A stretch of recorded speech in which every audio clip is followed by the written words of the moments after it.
Hello, hello, peace, love, and blessings, beautiful, wonderful people. Welcome back to Philosophy with Z. I'm so glad you're here with me as I have a towel on my shoulders because it was hair washing day.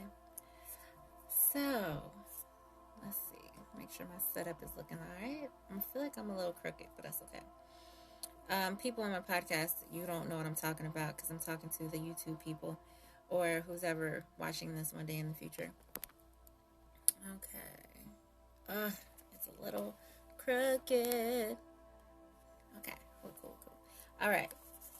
Now that I have wasted like 50 seconds, welcome back to our journey of what to say when you talk to yourself. And today we are on chapter 5. It's titled, We Learn to Believe. I like this chapter because it's kind of like the turning point. Let me put my phone on silence. All these technology things, sometimes working, sometimes not.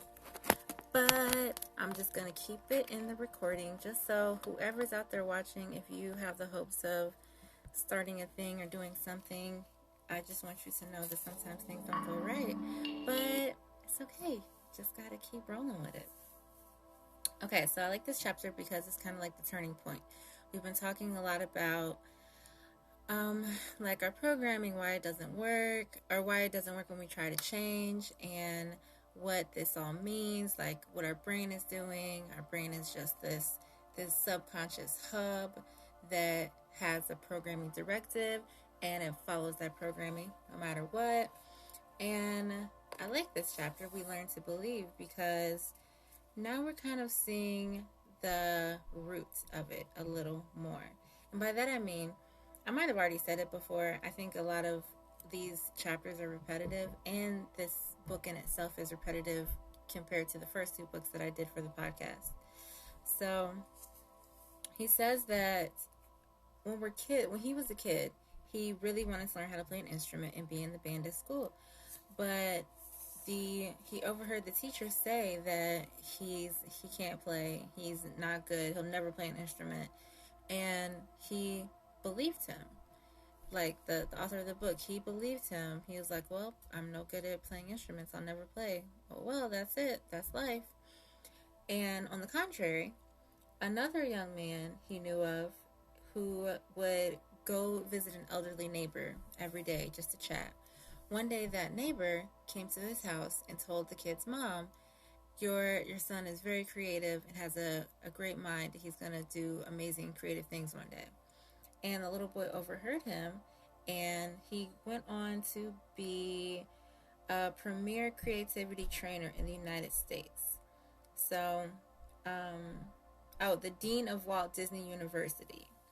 And so he's a creativity trainer. Okay, cool. I was gonna say, what is a creativity trainer like in the United States? But it's at Walt Disney. Okay, so that's cool. Like, so the point of both of these stories is that when we hear things when we're children, it kind of becomes our programming. And so could you imagine like how many times you heard someone say you'll never amount to anything, that sport, that career, or that person, that's just not right for you. Our family doesn't do that. We don't vote for that party. We don't eat that kind of food. We don't go to these places. Like all these things that just told us this is how you are. This is how you are supposed to be. And it's just kind of funny. Like as I'm saying that, I just thought like according to what? Like I'm my own person. I'm a brand new person on this earth. Every day is a brand new day for me. All of us really. But just taking it to myself, every day is a brand new day that I've never done before. So who is to tell me what I can do and what I cannot do? Like based on what? Like you don't know me like that. Like I don't even know me like that. Man. So when we have these young minds that are just eager and open and ready to take in the world, like we're programmed with these beliefs, basically beliefs that we cannot succeed in this area or another. There's not really many memories I have of being told of like what I can do. Except I remember my mom telling me that I can go to school, I can go to college and further my education and do whatever I want from there. So I'm grateful to her for telling me that, because truthfully, when I went to college, I really didn't want to go. I was just going because, like, that's what everybody was doing. Like, that was kind of what was expected of me. So I just went. I'm like, I had some grants and some scholarships and some loans, so I didn't have to pay anything straight out of pocket. I even got a little money back every year. So it was just like, it was just an experience. It felt like it was free to me, even though 2021 I have about $67,000 in student loan debt. But you know, it is what it is. So I have no regrets. Definitely school, traditional education has its flaws, but for the most part, I'm very grateful for my college experience, especially the year that I studied abroad. That was like totally transformational in my life, and I can still see the impact of it in my life today, like nine years later. So anyway, I digress. So he's talking about the unconscious conditioning from others.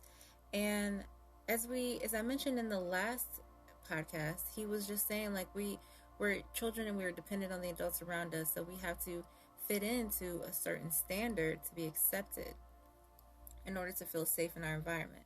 So that's like the basic instinctual level.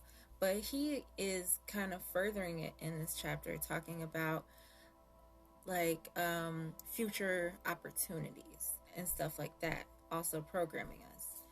And so it's kind of like we have like a bunch of captains to our ship that we didn't give the wheel to, but they just kind of have it, and we didn't really know that they had it, but they do. And so he just wants to like impress upon us that although this is the fact, this is what it is, this is what we are going through, there is hope for change. And I love this part in here that he says, imagine losing, even for one day, all of the extra weight of self-doubt and disbelief we carry with us. Think how fast you could run. Think of what you could do. Beginning tomorrow, if the shackles of bad habits, old conditioning, and self-doubt were suddenly gone. And he referenced that because he spoke to a woman who had lost 125 pounds. And he asked her, what does that feel like? And she's like, it feels like I lost 125 pounds. And if you like go to a gym or something and you pick up 125 pounds of weight, you will see like how much that is. So a person literally physically releasing that much weight, game changer, instrumental change. So we're talking here about like mental weight, mental baggage that we are letting go of. Like, she can do so much more now with her body now that she has released 125 pounds of weight. So I'm just like, wow, what could I release mentally that could propel me forward in that way? And he says that we have everything that we need from we were born, everything we need to live our life in an exceptional, worthwhile way. And I totally agree with that. I really feel like when I was a kid, I was my most authentic self. And as I got older, like, things just got piled onto me that I didn't really ask for, but I kind of needed at the time. So I have no anger or resentment about it. I just see that life is kind of like a journey of knowing, but it's like an ignorant knowing. Like, we know who we are as children, but we don't really know what that means to know who we are. So we have this knowing, and then we have a learning, and then I'm at the point where I'm unlearning all that stuff I learned. Like, I'll take the language, and I'll take the walking and the talking and the eating and, like, functional things. I'll take all that, but like, I'm unlearning those things that they served me during a time in my life where I needed the certainty and the reassurance and the safety. But now I'm moving into a place of faith. So I don't need to be certain or sure as much about anything because I just have faith. I kind of generally have a feeling and an idea of what I want to accomplish in my life. So when I'm doing things, I can feel that it's right for me or I can feel that it's not right for me. Or sometimes it's uncomfortable or scary. And so I have the opportunity to just address those feelings and see what my internal system is portraying to me. Like, what is it speaking to me when I'm feeling these feelings? And this book is really helping me, like, discern what's going on with my inner dialogue. Like, when I hear this voice talking to me, is is it really me, or is it the voice of like my second grade teacher, but it sounds like me? So interesting. And and he says that, like, basically we were programmed to not succeed when we were kids. And I think that it's just, I don't think anyone had bad intentions with us. I think that it was just a matter of safety and security, and also a projecting of themselves onto others. Like, if they couldn't do certain things, there's no way you can do it. Like, if I couldn't do it, you can't do it. So I like to think that we can be an example to people around us. Like me doing this podcast, I've had a couple of people tell me that they've always wanted to try it. And I'm like, do it. You can. It's possible. I have, like, I have basic tools. I just have a phone. And now I have my headphones and a light. And I didn't have all of this stuff when I first started. I just had only my phone. And the only reason now I'm using my phone and my iPad is so I can record on my iPad on the Anchor app. And so I can use my phone to record for YouTube. So, like, as I have been progressing in the journey, like, things have been changing. And I add stuff here, drop stuff there, and it's all good.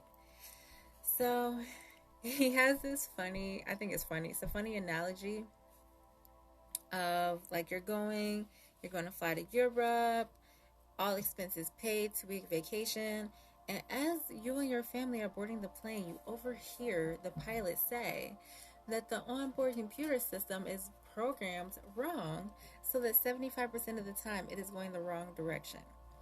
And he's like, so if you were to hear that when you're getting on a plane, like, what would you do? I'd probably get off immediately. Like, you don't want to be going the wrong direction 75% of the time, because if you get to where you wanted to be, it'll take you so much more longer than it would if you had like correct programming.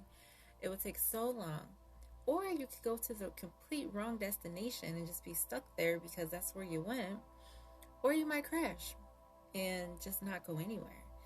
And he says that, like, he sees this like exactly happening in people's lives. And it's not that you are wrong. It's not that your plane is wrong, or like your navigation. No, your vessel, like you. There's nothing wrong with you. It's just the programming, that brain, that subconscious mind. The programming is just wrong for you. And more importantly, like, the programming itself is not even necessarily wrong in and of itself, because that programming could be in another plane and it might be just right for that plane or those passengers. But if you over here on your own plane, if you want to go to a certain place and your programming is not set to go to that place, then you have one of two choices. Allow that programming to take you off course, or change your programming. And so that's kind of where he gets into a little bit. I don't know if it's the next chapter, the very next chapter, but he basically tells us that we just need a new set of directions. When he recognized that we can make a change just by changing our programmings, he said that finally, that was like a little crack of light in this wall of over 100,000 negative thoughts that are constantly cycling in many of our heads. And he said that it was a really exciting realization to see that there is a new future that you can create. When you recognize what the wall is, you can get past the wall. That's why a lot of therapists will make people go into their childhood and reflect back on their childhood and stuff like that, because when you see what the wall is, then you can like get around the wall. So that is pretty much it for this chapter. And yes, the next chapter he talks about some of the negative self-talk wall. That's what it is. So the wall that I just mentioned, next chapter he's going to talk about getting through or acknowledging, recognizing that subconscious wall. So thank you for listening today. And again, I mentioned in my last podcast that I just created this course on confidence called Kaizen Confidence. It's just a matter of doing small actions every day to build your self-confidence and self-belief, so that with that foundation, you can do anything you want. So if you're interested in that, check out my website that is in the description, abstractlogic.me. And if there's anything I can do to help you on your journey of confidence and authenticity and self-discovery and love and joy and whatever it is you're doing while you're here with me, if there's anything I can do to help you on that journey, please let me know, because I am here for you. So until next time, peace, love, and blessings, beautiful people.